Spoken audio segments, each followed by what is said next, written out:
I'm in an open relationship. My partner and I have defined our own thing that works for us. Wherein like we kind of like, and I don't know. There's a lot of stereotypes about swingers, and I don't know how much those of you who are listening are aware of those stereotypes, but... Well, the main one being it's all about sex. The main one being it's all about sex. And that's the only thing. And that's the only thing, and that it's very much it's transactional, and that it's always a swap, which means like that you trade partners, and that's like a hard swap.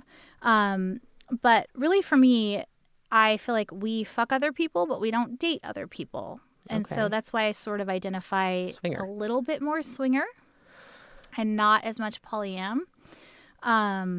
But we definitely fuck our friends. Welcome to the Joosi Sex Podcast, where my friends and I have raw, unfiltered, and hilarious conversations about all things sex. I'm Alisa Eddy, the founder and CEO of Joosi Sexual Wellness, where we try the toys and help you find the right one for you. Now, on to the podcast. Hi, everybody. It's Pride Month. So, last year, we had a bisexual, trisexual episode of the podcast, and we talked a lot about bisexual pride, and I came out as bisexual on the podcast. Amazing. And a big part of my journey previous to coming out was I felt like I shouldn't identify as bisexual because I am not, quote unquote, gay enough to be bisexual. Fascinating to me. Which is an interesting thing, right? Yeah. Because nobody told me. Nobody was like, hey, you're not gay enough to call yourself bisexual. But this was something I told myself. Internally, yeah. Go on. That's very fascinating. I'm very curious about that. Yeah. So this was all about not wanting to claim a marginalized identity where I felt like I had the privilege of being able to fly under the radar with it. And so my idea ethically was that it wasn't right to claim that identity. However, upon further examination, when I knew I was going to have an episode about bisexuality, and I was like, I know that I'm technically, not just technically, but definitely bisexual. And I was like, what do I do? Do I call myself bisexual? Am I bisexual enough to call myself bisexual? Right? That was a big battle for me. And I came to the conclusion that yes, I am. And a big part of that journey for me was realizing that I help no one by hiding it. That is a really good point. No one. Nobody's helped by being like, well, I'm kind of bisexual, but I'm going to pretend that I'm straight. Nobody's helped by that. And I feel like it's just first of all, super fascinating. I don't think it's necessarily like you have this, you might feel like you have a duty, but it's like, you have such an interesting personality like mine where it's like, maybe I do because of everything that I feel behind it, like you just said. Yes. Yeah. Yes. And I felt like I did have a duty because I felt like the truth is in a lot of other societies in the world, I would be executed for the way that I live as a bisexual person, right? Yeah. So in truth, I am. And to not claim that identity, to not add numbers to the team of people who exist in that space for me, I came to the conclusion that that was not in the greater interest of what mattered to me. Let me tell you a story. I was really excited to buy a new clit-sucking toy, so I went to the world's largest online sex toy retailer, and I found hundreds of options with no indication which ones are quality and which ones are right for me. So I had to make my best guess. I ordered the toy, got it in the mail, super excited to try it, and bummer. It's way too strong, even on the lowest setting. Turns out I can't even use it, and I wasted $80. So I throw it in my nightstand, and a couple months later, I look to discover that it has actually melted into another sex toy in my nightstand. I was so mad. I decided to start my own sex toy company, Joosi. At Joosi, we sell a highly curated selection of body-safe sex toys, and we test them so that we can give you all the deets about whether or not it's right for you, such as how strong or gentle it is, how loud is it, and how easy is it to operate. So support this podcast and buy your next sex toy at getjoosi.com. That's GETJOOSI.com. Getjoosi.com. GETJOOSI.com. I really like your attitude towards it. It's fascinating to me on a different level, though, because it's this responsibility you feel like you had to offer this information to make a difference, which, by the way, commendable beyond words. But it's like, this is your experience, and it's okay that it's hidden. It doesn't have to be a negative in my head that you don't share it. Right. Yeah. Right? Yeah. And like they say, a lot of people, like they say, whoever, it's just when it's your time and you feel like it's right. And maybe that was the reasoning to push you to. That's fantastic. Whatever gets you to be yourself. And as I have found for me, the more I've been myself, the more I've offered who I am, the more I have shared it, the happier I have been, the more me I have been, and the more inspired to be my best self I have been able to be. Yeah. Every single day. Totally. Otherwise, it's just, and again, without putting the negative spin, it's not like negative to hide it. And it's not even hiding. It's just maybe you're not ready, and that's okay too. Totally okay to not be ready. Yeah. I think for me, I was ready. I just had sort of an intellectual barrier about it that was happening. And I also, in full honesty, when I was contemplating, like, wow, I've been someone who people know is vaguely bisexual. Like, people who know me know that, right? But then to talk about it on a podcast is like a permanent matter of record, right? It is. And that is a totally different level of coming out. Versus what? Versus just people kind of knowing it about you, you know. Everybody, I feel like a lot of people are stuck in that. So it's pretty incredible and admirable, if I might say, that you would do it on such a public space. A similar experience for me as well. Yeah. So I can understand. Yeah, and I think one of the things that I, in full transparency, contemplated was a loss of privilege of this status of being straight. And I really actually did think about that. It's a privilege to be straight, is what you're saying. It's a privilege to be straight. Really? Yeah. Honestly, I really would love you to explain that to me. Yeah. So I guess the idea of I meet the normal standards. I am the normal, what I'm supposed to be. All of that privilege that I was able to just kind of live my life under.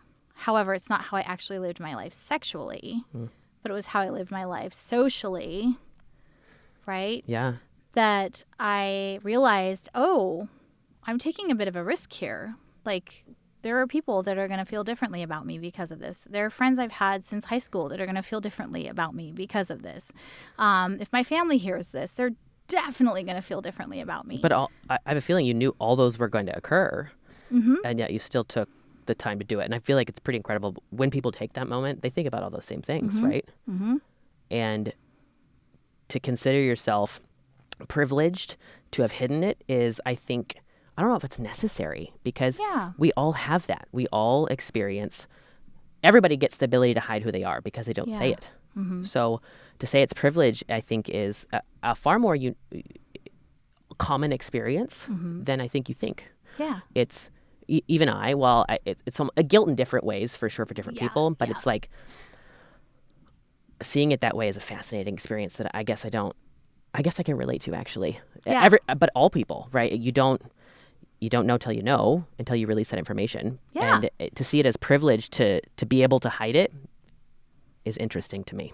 It is interesting. Yeah. But that was definitely part of it for me, was being like, oh, I'm giving up that privilege. How do you feel about it now?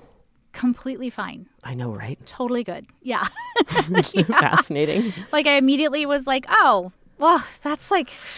Wasn't even... What? Like, why did I do that? It's like a relief. It's like, why didn't I say that forever ago? You know? And all my reasons suddenly felt kind of silly. While valid, Yeah, they were valid. Commonly quite silly at the time. But they after the fact, I was like, nah, that was a little bit silly. I think that just being open about that was fear the of way the to be. unknown and the reactions and the world that you grew up in and the things that you hid for so long from the situations, environments, and people that you hid it from. Yeah. Not knowing how they're going to react is understandable.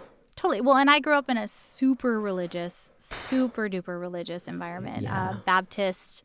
Yeah. So definitely had an idea of people thinking about you differently if you're not straight.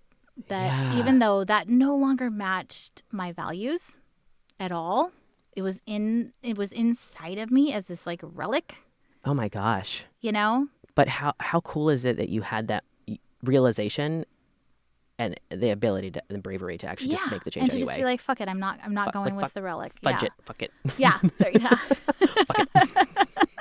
Yeah. Yeah. Yeah, for sure. So I'm curious, how in the spirit of Pride Month, how do you identify and what was your journey like? So I am bisexual. It's one of those things where it's not necessarily new, but it's like had this pride. I don't know that I identify the same way as you do with like this privilege so much as just like maybe this inherent, I need to have this moment. And maybe a lot of people feel that way too. I need to have this moment where I can come out. And to be honest, I don't like, I'm not going to delete that moment. That was so important for me and for people that I even know. But when was it? It was June 21st, 2020 on Facebook. And after just not wanting it to be whole conversations with individual people in my life, and honestly, I kind of think everybody knew anyway. It's just, I was lying in bed with my husband and I had my phone out and I said, I think I'm going to do it. He was like, okay. Like he knew, he knows me. Right. And so I typed out, I am bisexual, hashtag, this is me coming out, hashtag always have been, hashtag happy pride. And it took me like a minute. And then as soon as I pressed post or send, Colton was like, good job, babe. You did it finally. Because I mean, it had been a conversation and a moment where I almost did it multiple times. Now, what that was met with was a good combination of a few things, right? It was, oh my God, an epic amount of love, right? Just hundreds of likes and loves, and people that I was working with at the time, taking the time, even at work, to be like, oh my God, so proud of you. That was wonderful. And it's not overshadowed by the things I'm about to say, but it definitely is a competitive reality because, you know, we all tend to be like negative and focus on those things. It's one of those things I expected my personality to be like, prepared for those things, right? So epic amount of love. And then, you know, some bigotry and arrogance. So people from like high school were like, hey, so you're married. Essentially, why bother? And what are you guys, just an open relationship right now? And that's an arrogance and that's fine. Like, I think that's a lack of understanding and an experience or whatever. Arrogance doesn't have to be this just purposeful lack of information. I think arrogance can also come from just literally just not knowing and asking questions while, to me, sounding kind of stupid. Yeah. Understandable. And so while I didn't feel the need to respond, I actually found those people with a lot of love to respond on my behalf for just epic amount of. And I followed it and I was like, wow, I don't think I have anything to say because to tears was like supported, right? And then thirdly was like, you can't really expect or require your parents to feel anything. They're going to have their own thoughts. And I was empathetic and ready to feel whatever they were ready to feel. But I still was so like surprised between my mom and my dad. So, and I had texted them saying, hey, I posted a thing. If you have questions, feel free to reach out.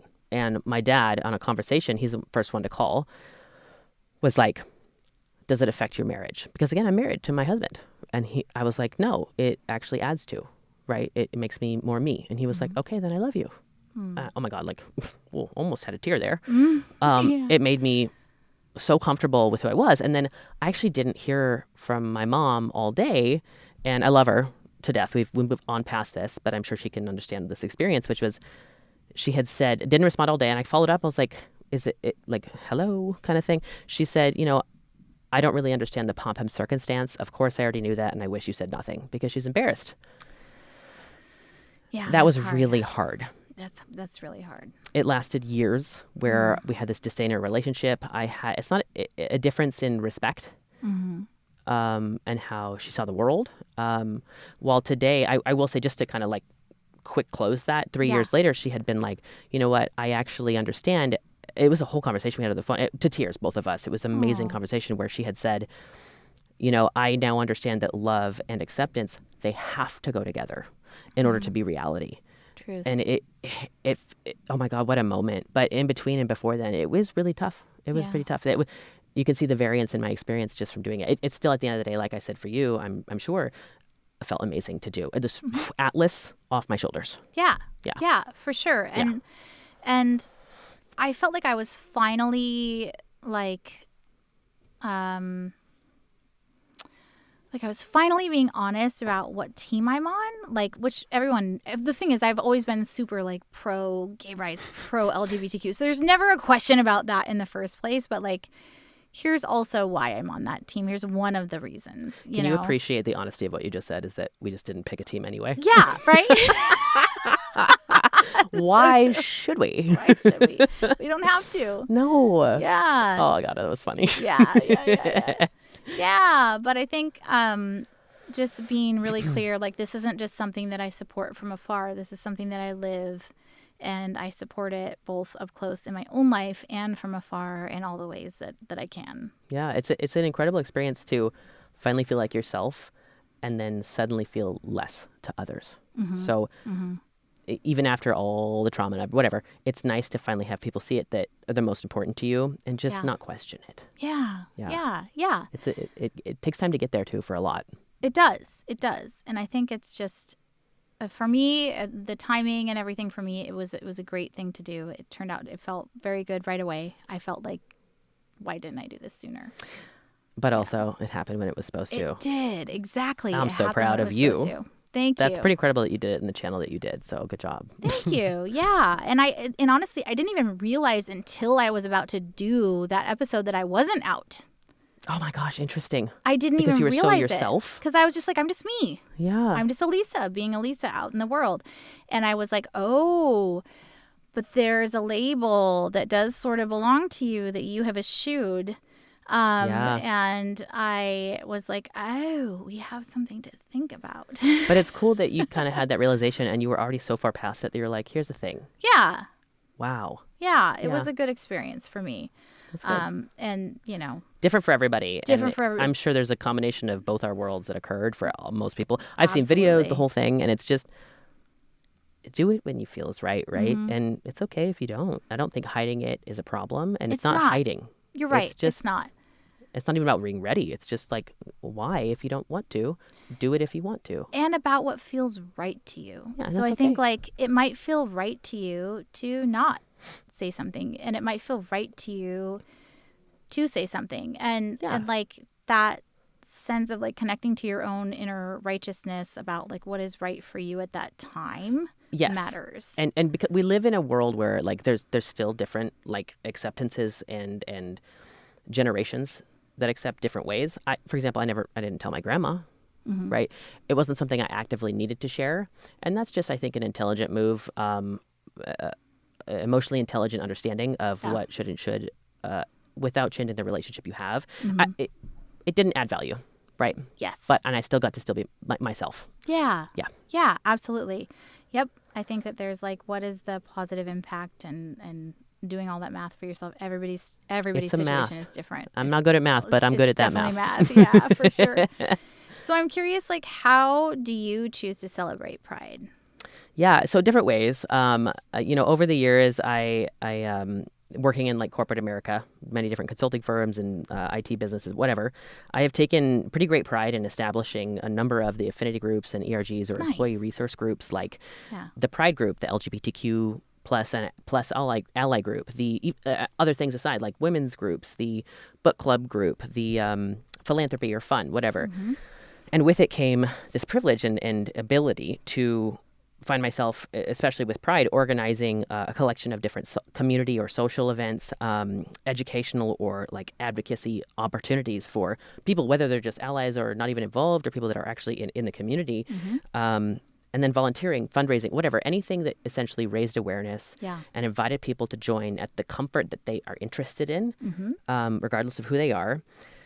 and then support the LGBTQ pride, the June month thing in their own way, right? So I pride myself in being a leader in that for wherever I am at. And with it, I would also add that at the end of the day, like, you don't have to do anything, right? You can do whatever makes you feel comfortable, but being supportive, I think, is just important. Yeah. And so offering channels was basically, and is my yearly way of engaging with the humans around me. And it's not, whether I do it or not, I think that it's important that I share how I do it. I love that. I love that creating a sense of community for people who are in that space, who may or may not have a safe, trusted, comfortable place to be themselves is the most beautiful way that you could celebrate. I think that's awesome. Yeah, and I think for years, even before I was able or out, I just engaged in being in a space with the people that probably already knew who I was, even without being out. It's kind of like, they knew. Yeah. And just being myself. And whatever that is at that time. Right? Yeah. And that's enough. More than enough. Yep, absolutely. Yeah, and so I think that's where I think that all the ways are great. Celebrate Pride however you want. I also would encourage you to not just celebrate it by buying rainbow-colored merchandise from Fortune 500 companies. As pretty as it is. As pretty as it is. And we love it. And we talked earlier about these Pride rainbow-colored Converse that they came out with this year that are just fucking gorgeous. They get us, though. Come on. They get us. I was like, they're perfect. They're like, and they reflect on the rainbow. Like, oh, they're so cute. But at the same time, I think that it's extra important to support LGBTQ businesses and to support nonprofits that support LGBTQ people during this time. And that's even more important than buying rainbow stuff at Target. Yeah. Exactly. Essentially, be yourself, go out and enjoy the rainbow that is the world. Yes, exactly. Yes, especially during June. Yeah. So our main topic actually is not pride. However, it is ethical non-monogamy, from everything from polyamory to swinging. And we're going to talk more about all of that. I want to set intentions a little bit before we dive into that, which is to say we are going to have an exploratory conversation between two people. We're going to talk about our unique experiences and thoughts and feelings, and we're probably going to get some things wrong. Or right, or right. Irrelevant. It's just, I like the conversation. Yeah, and that the whole point is to just make it safe enough to talk about tricky stuff that we don't have to be so afraid of saying something not perfect that we can't have the conversation. So we're going to have the conversation. I'm excited. And so if you identify as one of the things that we talk about today and we got you wrong, I'm so sorry. We love you. We'll fix it, or we'll, I hope they add to this. Yeah, I hope so too. They're invited. Oh my gosh. Totally add. But also, we can't define everybody. We could just say our own experiences. We can only right? talk about our own experiences. That's all I can offer. Yeah, exactly. So we're going to make it safe to explore this rocky terrain together. Yes. Rocky terrain. I would say this wonderful mountain we chose to climb. This beautiful mountain. Yes. Even when difficult. So what is ethical non-monogamy? I'll say how I define it. To me, it is people who either date or fuck more than one person. I say at a time, but I don't mean literally. I mean but like that they're not monogamous, but they're honest about it in the ways that matter to the people in their lives. And so it's a pretty loosey-goosey definition, but that's kind of how I see the broader Well, and I'm curious thing. when you say when they're honest about it. So honest just being that you're not intentionally deceitful. So some people there's don't ask, don't tell relationships. There's all that kind of stuff. Yeah, there's the military. Yeah. There's places where you don't need to be telling people things, what or what not. But when it's a partnership, I think that you need to be honest with your partners about what you're doing. Yes. If you're doing things that are not inside of that relationship. So that's where the ethical part comes in for me. Yes, that's definitely. And honesty applies to the ethical, yes, they go together. Yeah. I can see that. Yeah.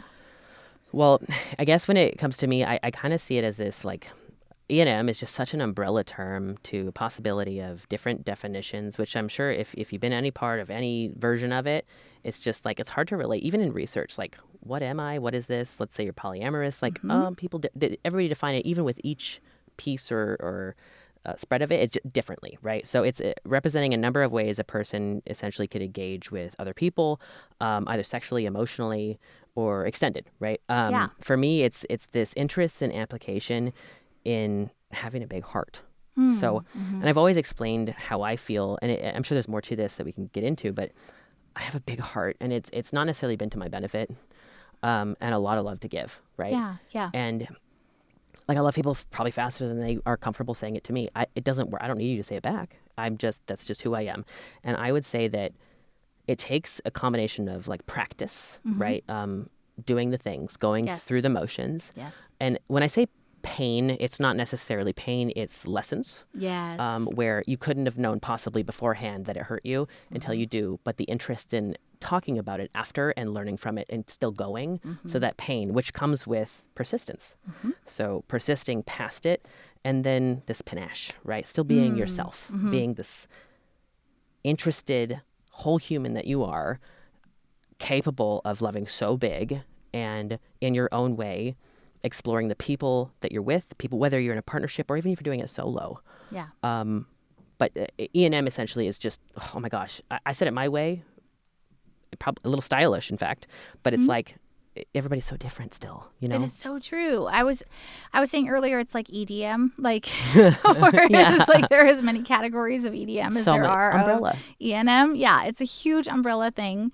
I think for me, part of what's interesting about ethical non-monogamy is what got you there. And I think for me, I met my ex-husband when I was 20 years old.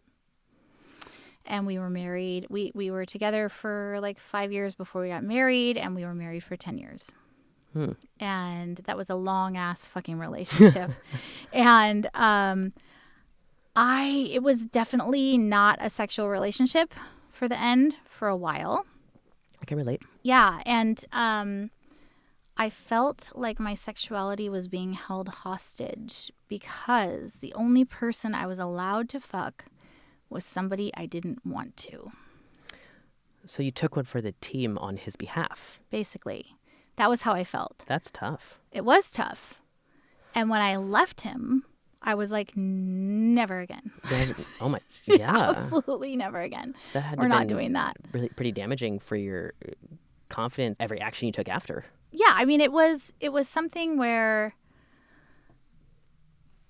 I had gotten to the point where I remember saying to a friend when I was still married, maybe like a year before we broke up, I said, I don't care, honestly, if I ever have sex again. And that was where like my sex drive was at that point, because the only person it was an option for me to have sex with was somebody that I was like really fucking angry with and really didn't want to have sex with. And that was being married. What an experience. Yeah, it's quite an experience. And it made me, after I left that arrangement, I was like, never again will any one person own my sexuality other than me. All I can say is validate and understand and relate to feeling like this asexual person when you know you're not. You know you're not. You're absolutely fucking not. Yeah. You're not asexual, but you're almost forced, and it's not necessarily narcissistic so much as just like, is this what I am? But it's like you knew, no. Yeah. No.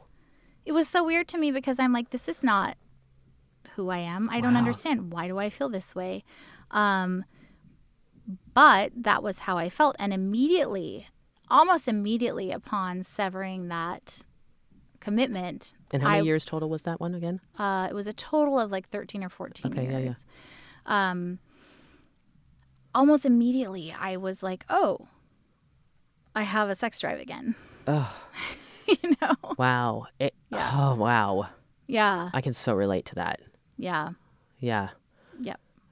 I guess and that's kind of like what led you to where you are now? It is. It led me to say, so when I started dating again, I was listing myself as like ethically non-monogamous on the dating apps because I just was not interested in getting into that kind of a contract with somebody ever again. Contract. Yeah, it felt like a contract.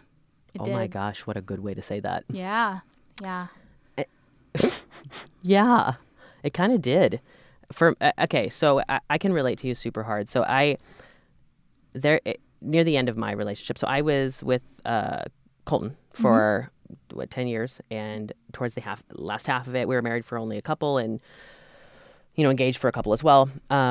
It ended up being somewhat sexless, and I'll be honest, one of the things that I received towards the end, in addition to me working really hard and feeling like it was going well, was I'm no longer attracted to you. Mm-hmm.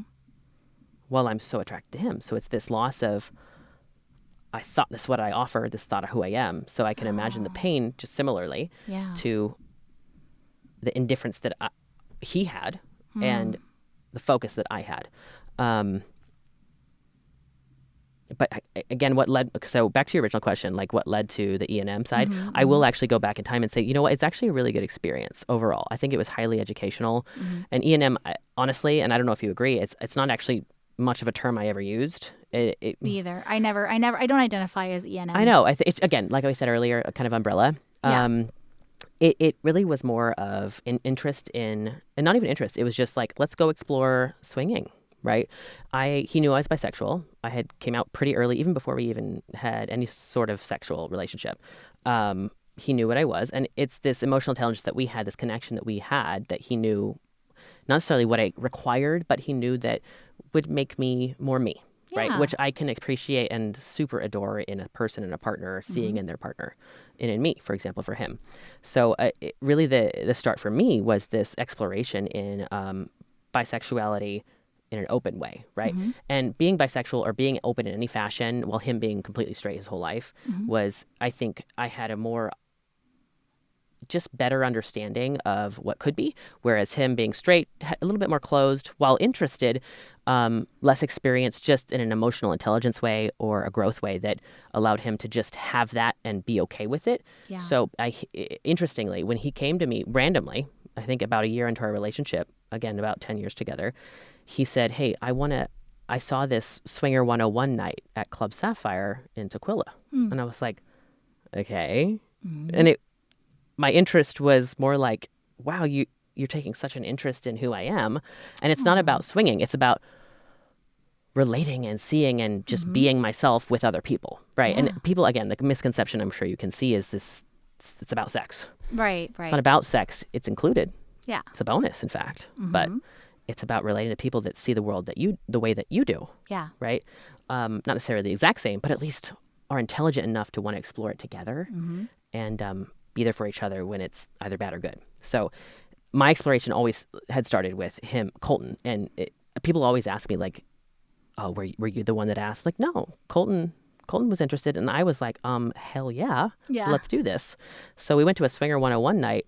And from there, it evolved. So to like having rules, to then dating people together, to dating couples, to dating individuals, to dating separately, to dating back again, people together. It's just, it evolved so much and the rules disappeared and the emotional intelligence grew so much that even through what I said earlier, which is this practice and panache and this pain, right?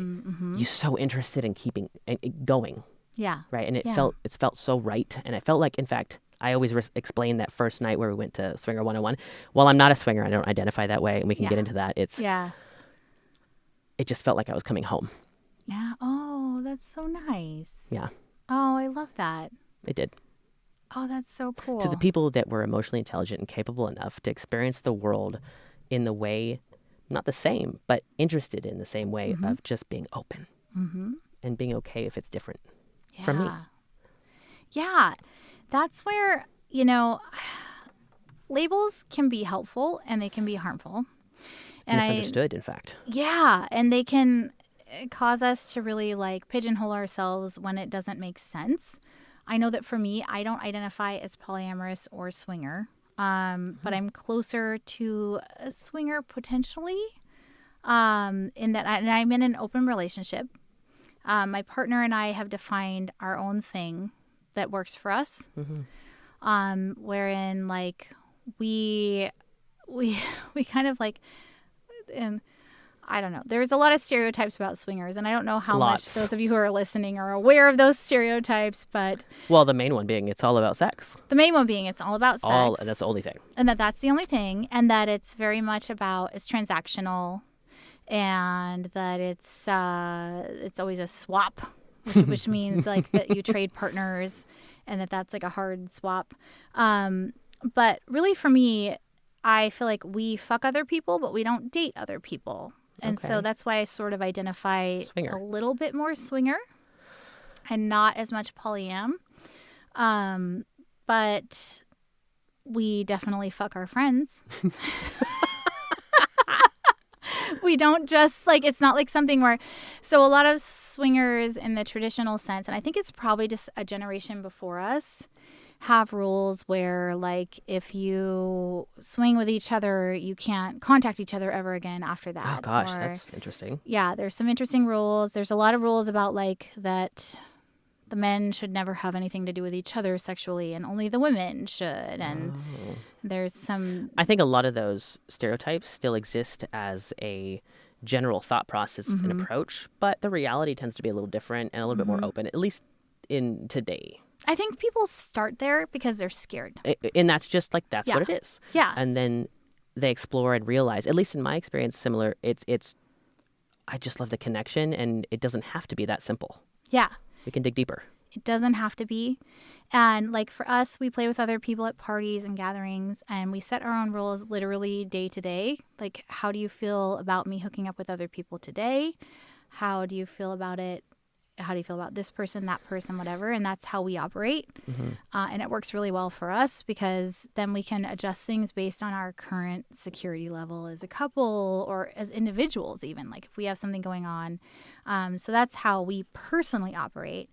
We do go on dates with couples sometimes, and those are fun, in which case it usually ends up in group sex. It's not like a hard swap situation. It's like you have a whole extra like 4 hands, a whole bunch of 2 mouths, and a bunch of body parts that you can do all kinds of things with. There's no reason to be strict.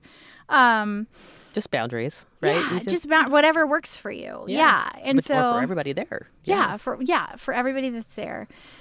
So, you know, we don't really fit any definition that I've heard, honestly. Does anyone though? Hold on. Does anyone? The beginning of this conversation started just like this, which is how could you possibly simplify who you are with any topic, fitness, how you want to do your life, how you're working, to one article. Right, to one thing. And it's because we're looking for that relatability, sure. Yeah. But I think it limits us in our ability to explore who we are on our own without that.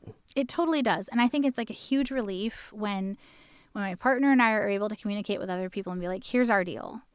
We're open to all kinds of things. We don't want to go on dates, but we want to explore together. And we are totally cool being friends afterward and potentially doing things again and all that stuff. Yes. Yeah. Yeah. So it's like, it's our own sort of thing. But for us personally, a line has been that we don't date other people. So I'm curious, like, what's your current style and arrangement? It's a great question. So I'll start by saying, like, I've experienced a lot of the different levels that you're talking about. So from, like I mentioned earlier, everything from, a lot of my experience was with Colton, right? Yeah. And it was Mike's husband and late best friend, right? Wonderful human. I learned so much from starting with, all right, let's go on a date with one person together, and then evolving to, all right, eventually, and it's a big step to, like, rules and then growing from there. But fast forward, right, getting separate, I found myself being less interested. It's not even like the experience I preferred with my person. Now today, if you think about it, because I am single, essentially, right? I'm by myself, or I have all this experience and I'm just me. So my current thought process is what makes me my best self. And after having been through a great number of years post-divorce, and again, we love each other. Colton, wonderful human. Yeah. A lot of people in the world, I think, that might even hear this know who he was. Yeah. It's just dealing with that, with loss and all these things. Depression is a whole other separate world and affects everything that we think about. But getting to this point in my life where I know myself enough where I require being happy, and happy can be different levels, but also making decisions and being around people and inviting people into my life and relating to humans that actually inspire me to be my best self is critical. So that's actually the baseline of every decision I make. So right now, when you say current style and arrangement, I'm actually in a throuple right now, and it's closed, and it's one of those things. It's one of those things where, and I think we'll talk about this in a minute. It's like, how do what do you do with that, right? I struggle with, or have struggled rather, with people thinking exactly or thinking about me and knowing who I am for me on my behalf, saying, you know what, Carlie, I've always seen you in the swinger world. Sure, a lot of people in the past, it's been 9 years I knew you all. You always saw me that way, but knowing me that way doesn't mean that's who I am now. So my arrangement now has actually been, while enjoyable for myself, a little bit of a struggle with relating to who I've been. Yeah. So I've even heard the sentences of like, oh, you're going to close off that relationship? Carlie, that's not going to be good for you. And I'm like, I'm actually kind of sick of people telling me who I am and what I can do. My arrangement is, again, like I said, what makes me happy, what makes me my best self, and inspires me to work towards all those things that are up.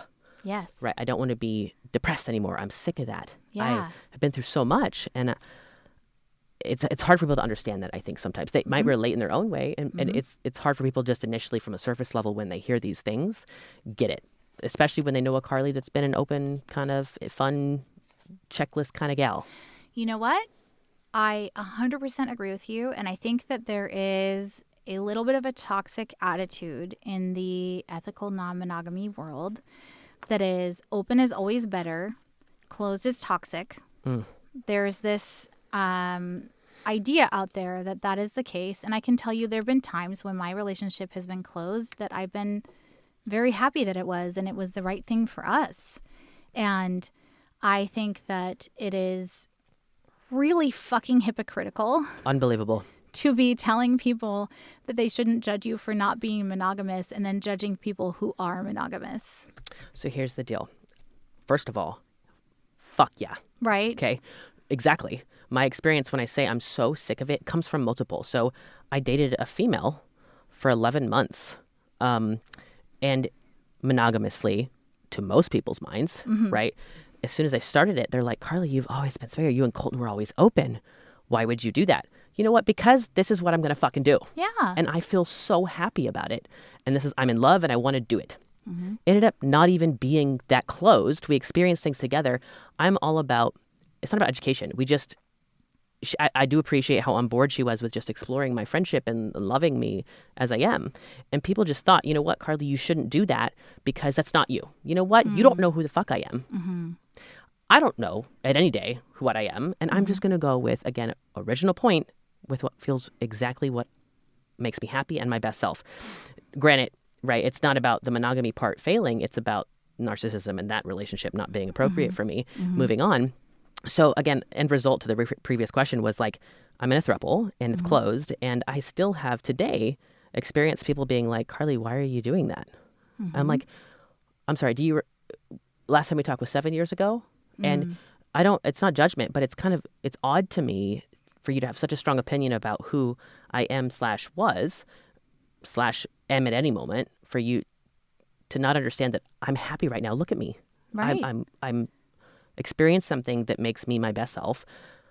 And for me, it's almost to tears, like how much better it is. It's not even like the relationship. It's just that it's me. I am my best self, finally. So it's silly to think you should say anything otherwise or make someone feel bad. And you can't necessarily make people feel things, but like to insinuate that that's not who you are when I'm showing you exactly what I am. When you're saying, this is what I have chosen. I'm happy. Just listen to me. Respect what I have chosen. Respect and hear me when I say I'm happy. Don't question it. Unless you're like my best friend, it's like, Betcha, are you sure? I'm like, cool, yeah, I am sure. And it's fair for people who are close to you to be like, hey, hold on. I'm into that. I just want to double check. That's cool, right? Like, that makes sense. And yet at the same time, you have to respect what people want and need at the time. And what I have seen in this world that I have chosen to be a part of, where there's a lot of people who are ethically non-monogamous in 100,000 different ways, is that everybody evolves. Everybody is fluid. It depends on More than you think. way more than you think.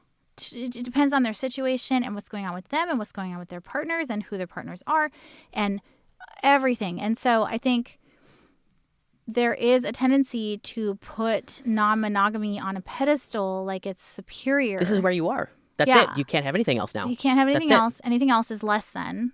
Or Which is that's not you. necessarily You true. said you're here, so that's Or all you it's can your be. identity. Right. That's so stupid. The identity Yeah. is so much more flexible. It's ironic how we have this identity and they have theirs, and we have the shifting fluidity, and it's like they can't.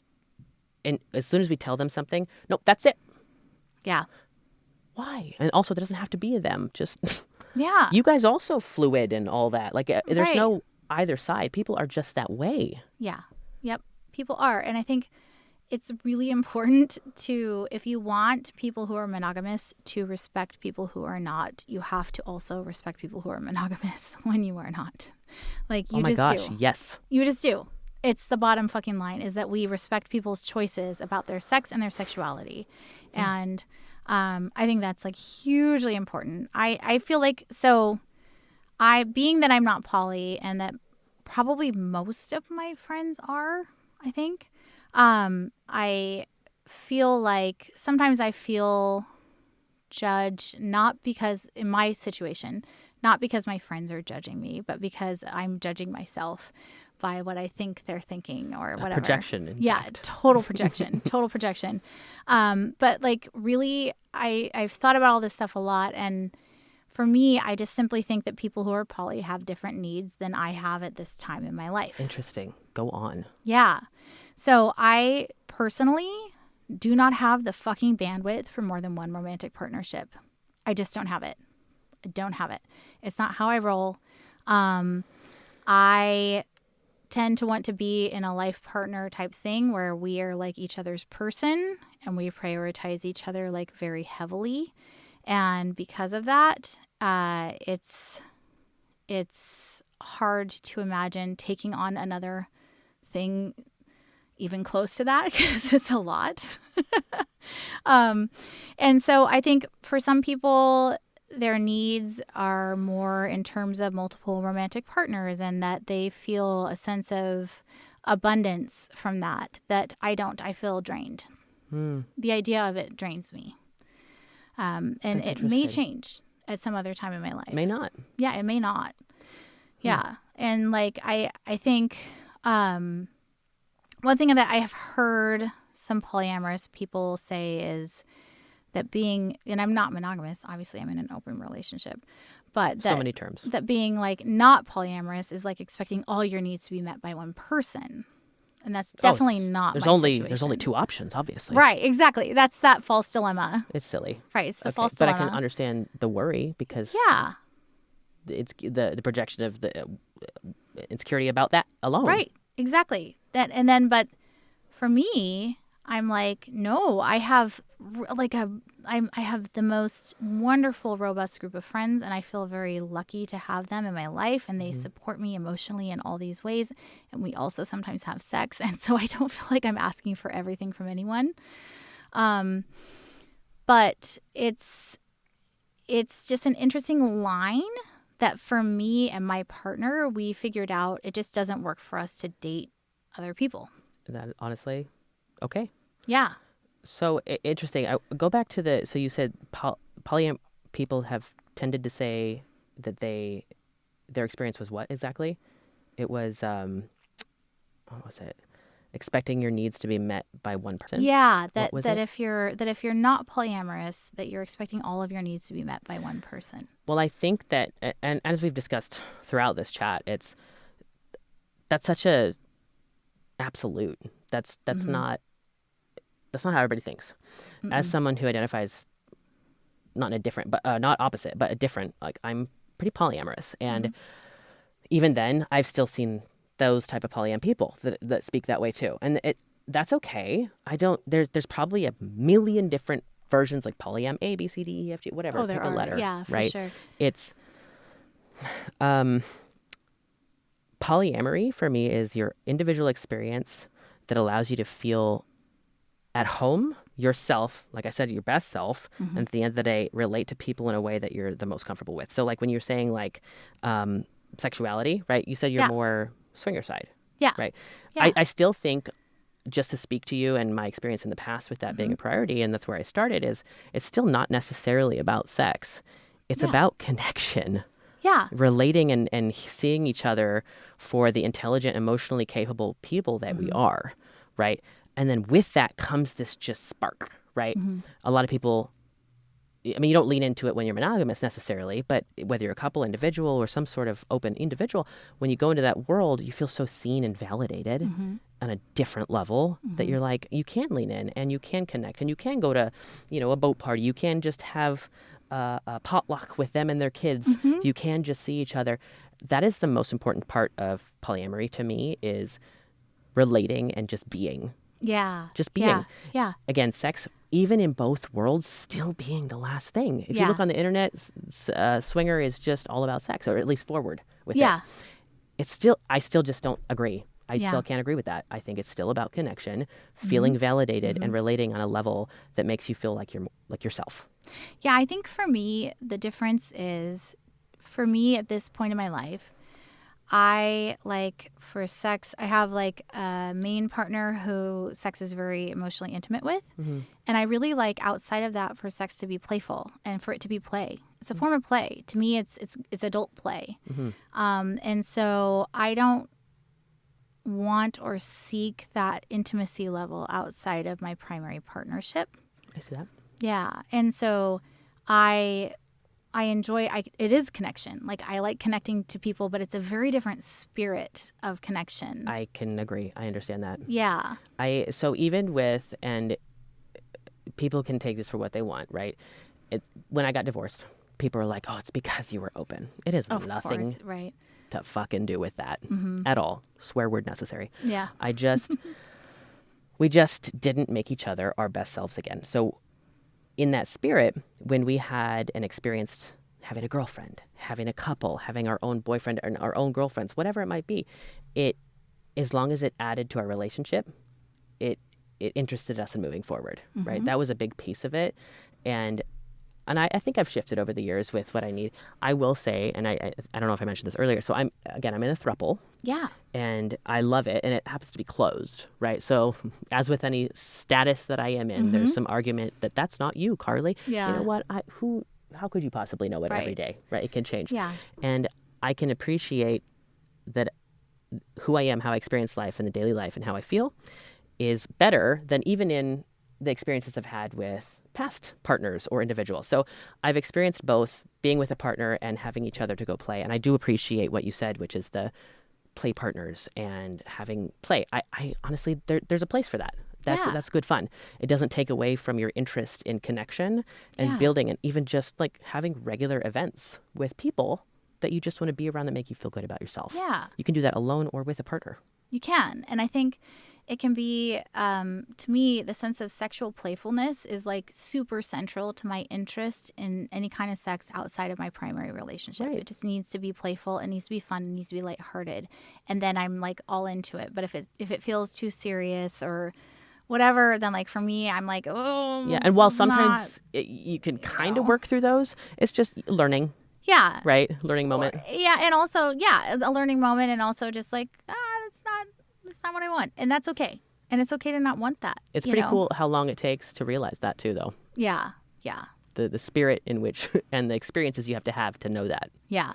Yeah. I think, so we had an interesting experience, my partner and I, where recently we were questioning again the idea, like, do we date other people? Is that something that we do just like together? Casually?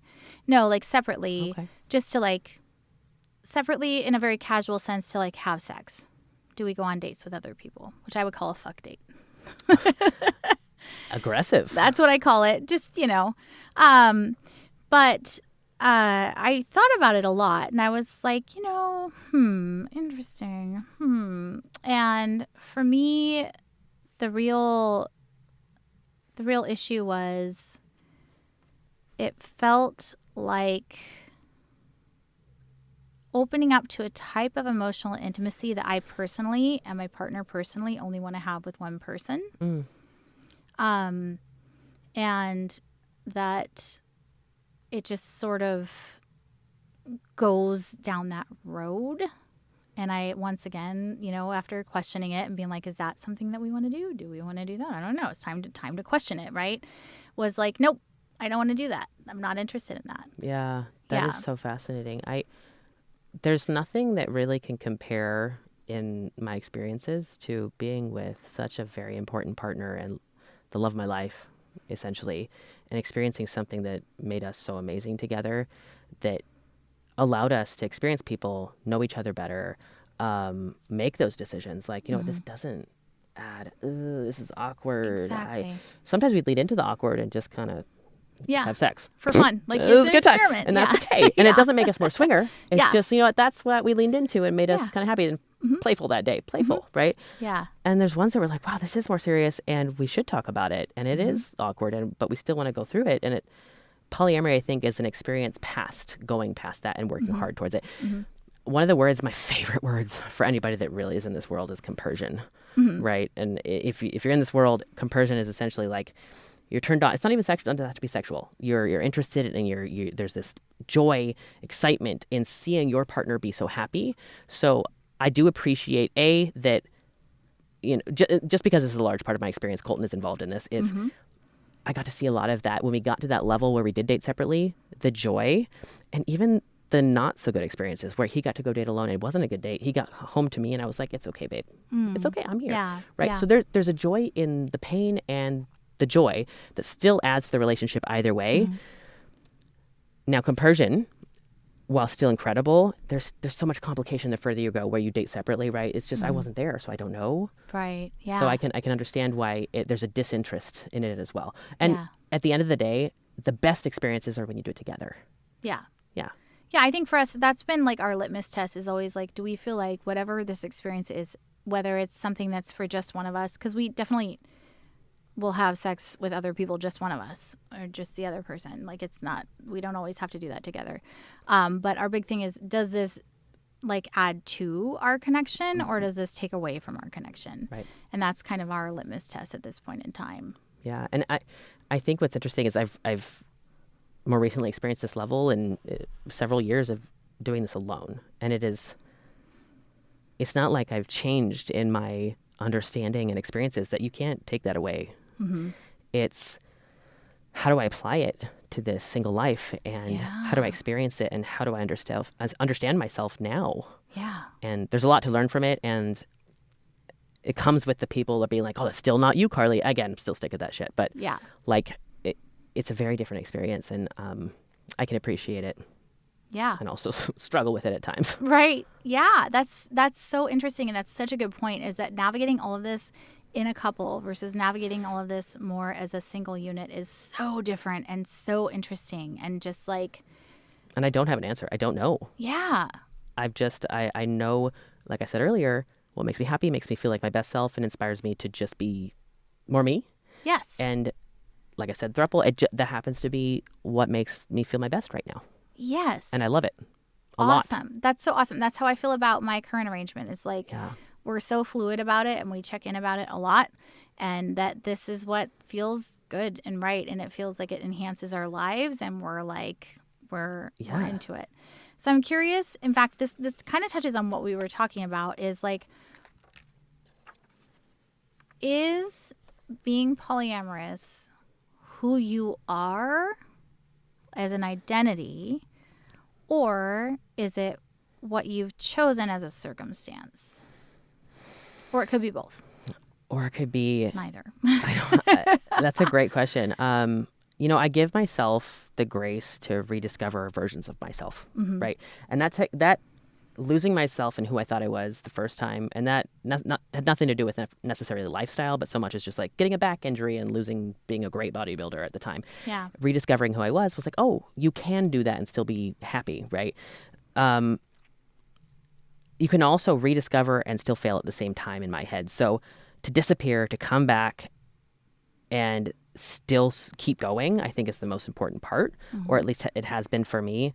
And the caveat is that it's still inspiring, like I said, multiple times, the happiness or at least a path towards it where you see a little light. If you think of like Beauty and the Beast, where she's going down either the dark or light path, right? It's not necessarily the dark is worse, but it's like at least go that direction. Maybe it's smart. I don't know. But yeah, does that kind of answer?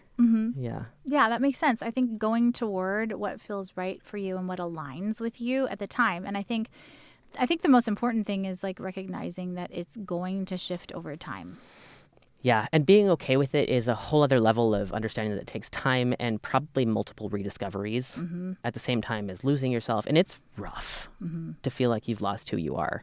We put a lot of eggs in one basket because that's just who we feel like we're going to be forever. Yeah. And the reality is that we just absolutely won't, right? Yeah. We're so many things. We're so many different colors. And so realizing all those things takes so much time, and it's going to take our entire lives to see it that way. It's true. I feel like it's something like maybe right now my favorite dessert is dulce de leche, and maybe in a couple months it's going to be a molten chocolate lava cake, and maybe, you know what I mean? And I kind of like to think of it that way, like whatever is right for me is going to continue to evolve. And I don't think evolve might not even actually be the right word. It's going to shift. Because I don't think one is better than the other. I think they're just a better fit or less of a good fit for who you are at the time. Like my mom said earlier in this, is loving and accepting have to go together for either to be true, right? Yes. Loving yourself for who you are and what happens, and accepting for whatever actually occurs, whether it's a different version, whether you lost something and it's over here now. They can't exist without each other. So seeing that for yourself, I think, is pretty critical to the future of being who you are. It's true. I think that you're right. I think you're onto something. Maybe. All right. Awesome. All right. Well, thank you. We've been on for a while. We could talk forever. I know. All day. But thank you so much for coming on and talking about this. I really appreciate it. It's been an awesome conversation. Really, though. Yes. So good. All right. Thank you. Thank you. All right. Bye, y'all. Thank you for listening to the Joosi Sex Podcast. If you enjoyed this podcast, kindly click like and subscribe. It really helps us get the word out. And we'll see you next time.